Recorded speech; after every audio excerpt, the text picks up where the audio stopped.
प्रिय विद्यार्थियों, नमो नमः। आज है रविवार और रविवार को हम पढ़ाने का कार्य न करके एक कहानी सुनाने का कार्य करते हैं। आज हम आपके सामने एक सत्य घटना को बताने वाले हैं और जिसका शीर्षक हमने स्वयं रखा है, ईश्वर महान है, गॉड इज ग्रेट। तो इसकी ओर बढ़े इससे पहले जो भी मेरी इस वीडियो को पहली बार देख रहे हैं या फिर जिन्होंने अभी तक मेरे इस चैनल को अर्थात संस्कृत शिक्षा चैनल को सब्सक्राइब नहीं किया है तो सब्सक्राइब कर लीजिएगा। इसी के साथ बेल आइकन का बटन अवश्य दबाइएगा। मेहनत करके मैं आपके लिए कहानियां पाठ पढ़ाने का कार्य करता हूं, इसलिए कृपा करके आप वीडियो को पूरा देखें, लाइक करें, साथ में हाइप भी करने का कष्ट करें और यदि आप वीडियो को शेयर करते हैं तो अति उत्तम है। तो चलिए चलते हैं आज की एक सत्य घटना की ओर, जिसका नाम रखा है मैंने ईश्वर महान है, God is great. Doctor mark हैं जो कैंसर विशेषज्ञ हैं।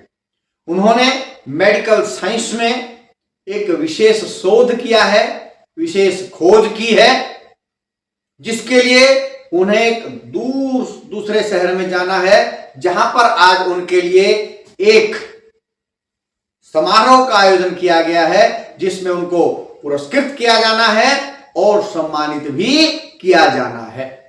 डॉक्टर मार्क बहुत खुश हैं और घर में जो है जल्दी से वो एकदम तैयार हो गए हैं और निकले हैं सीधा टैक्सी पकड़ करके एयरपोर्ट की ओर। पहुंचे हैं एयरपोर्ट और सारी जो गतिविधियां उनको पूर्ण करने के बाद पहुंच गए हैं जहाज के अंदर और जहाज भी अपने निश्चित समय पर उसने भी उड़ान भर दी है। लेकिन दोस्तों ध्यान दीजिएगा, लेकिन अभी वो कुछ आगे ही बढ़ा है कि कुछ तकनीकी खराबी के कारण अचानक हवाई जहाज की इमरजेंसी लैंडिंग करवाई गई है, आपातकालीन लैंडिंग करवाई गई है। अब सबको उतरना था, डॉक्टर मार्क भी वहां से उतरे और वहां के जो कर्मचारीगण थे उनसे पूछा भाई उस शहर के जाने के लिए और कौन सी सुविधा हो सकती है। तो कर्मचारियों ने बताया कि आप बाहर से कोई टैक्सी ले लें, टैक्सी से वहां पर आप पहुंच सकते हैं। डॉक्टर साहब बाहर निकले और एक टैक्सी सोचा कि किया जाए, तो वहां एक दुकानदार से पूछा भाई टैक्सी। बोला जी टैक्सी तो मेरे पास है, लेकिन आज मेरा ड्राइवर नहीं आया है, यदि आप चाहें तो मेरी टैक्सी स्वयं चला करके ले जा सकते हैं। डॉक्टर मार्क ने कहा ठीक है। उन्होंने टैक्सी चलाई और द्रुत गति से आगे बढ़े। अभी कुछ ही आगे बढ़े थे कि अचानक आंधी तूफान और वर्षा का आना आरंभ हो गया। क्या देखते हैं कि थोड़ी आगे जाकर के दिखना ही बंद हो गया और अचानक ऐसे सड़क पर मुड़ गए जो उनका गंतव्य स्थल तक नहीं जाता था। लेकिन जैसे ही कुछ आंधी तूफान थमा तो डॉक्टर मार्क को अंदाजा हो गया कि मैं गलत रास्ते पर आगे बढ़ रहा हूं। लेकिन तभी उनको भूख लगी, प्यास लगी और अब उन्होंने अपने गंतव्य का जाने की जो मंजिल थी उसको भूल करके सोचा कि चलो देखते हैं आसपास कुछ खाने के लिए यदि मिलता है तो पहले कुछ खाया जाए। आगे बढ़े जा रहे थे कि अचानक दूर उनको एक झोपड़ी नजर आई। तो उन्होंने कहा हाँ यहां कुछ खाने को मिल सकता है। तुरंत उन्होंने एकदम अपनी गाड़ी झोपड़ी के आगे रोकी और रोक करके झोपड़ी का कुंडा खड़खड़ाया। कुंडा खड़खड़ाते ही अंदर से एक स्त्री निकली और स्त्री कुछ बोलती उससे पहले ही डॉक्टर साहब ने कहा मैं आपके घर से टेलीफोन करना चाहता हूं। महिला ने तुरंत उत्तर दिया कि मेरे घर में ऐसी कोई सुविधा नहीं है, लेकिन आप बरसात में ऐसे मौसम में आए हैं, कृपया करके अंदर चलिए, चाय पान कीजिए। डॉक्टर साहब तो चाहते ही ऐसा थे क्योंकि भूख प्यास तो परेशान थे। उन्होंने बिना कुछ हिचक के सीधा उस महिला के साथ अंदर प्रवेश किया। अंदर प्रवेश करने के बाद उस महिला ने जल पिलाया, उसके बाद चाय पान के साथ कुछ खाने को दिया, लेकिन ध्यान दीजिएगा, लेकिन चाय पान करते उससे पहले उन्होंने डॉक्टर साहब से कहा कि थोड़ा भगवान से प्रार्थना कर लेते हैं, उसके बाद चाय पान करेंगे। डॉक्टर साहब ने कहा कि मैं कर्म पर विश्वास करता हूं, मेहनत करने पर विश्वास करता हूं, मैं भगवान की प्रार्थना में कोई विश्वास नहीं करता हूं। आपको करनी है तो आप कीजिए, मैं बैठ करके चाय पी रहा हूं। महिला ने कहा जैसी आपकी इच्छा, एज यू विश। महिला अपने एक छोटे बच्चे के साथ भगवान के सामने बैठी, जितना समय 2-4-5 मिनट वो बैठी, बैठने के बाद वो डॉक्टर साहब के पास आकर के बैठ गई।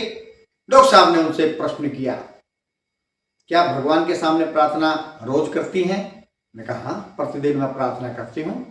बोली आप भगवान से क्या प्रार्थना करती हैं? आखिर आप भगवान से चाहती क्या है, क्या चाहती हैं भगवान से?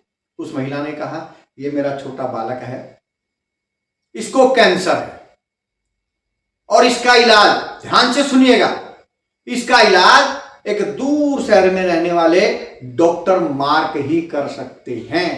इतना सुनना था कि डॉक्टर मार्क एकदम सुन्न से रह गए कि महिला आखिर कह क्या रही है। थोड़ा विचार करने के बाद डॉक्टर मार्क ने उनसे पूछा तो क्या तुम्हें लगता है कि ये भगवान आपकी प्रार्थना सुनेंगे? जबकि वो स्वयं डॉक्टर मार्क है। महिला ने कहा मुझे पूर्ण विश्वास है कि एक न एक दिन भगवान मेरी इस प्रार्थना को अवश्य सुनेंगे। यह सुनकर के तो डॉक्टर मार्क और भी उसके विश्वास पर विचार करते ही रह गए। डॉक्टर मार्क ने अपने मन में सोचा कि वे आज तक बहुत कुछ मैंने भौतिक सुख सुविधाओं को किया, लगता है यहां भगवान भी मुझे कुछ शिक्षा दे रहे हैं। भगवान महान है, वो कुछ ना कुछ मुझे शिक्षा दे रहे हैं कि डॉक्टर मार्क तुमने बहुत तो रुपया पैसा मान सम्मान प्राप्त कर लिया है, अब तुम्हें निर्धन और असहाय ऐसे लोगों का इलाज करना चाहिए जो तुम तक पहुंच नहीं पाते हैं और जिनको तुम्हारी सबसे अधिक आवश्यकता है।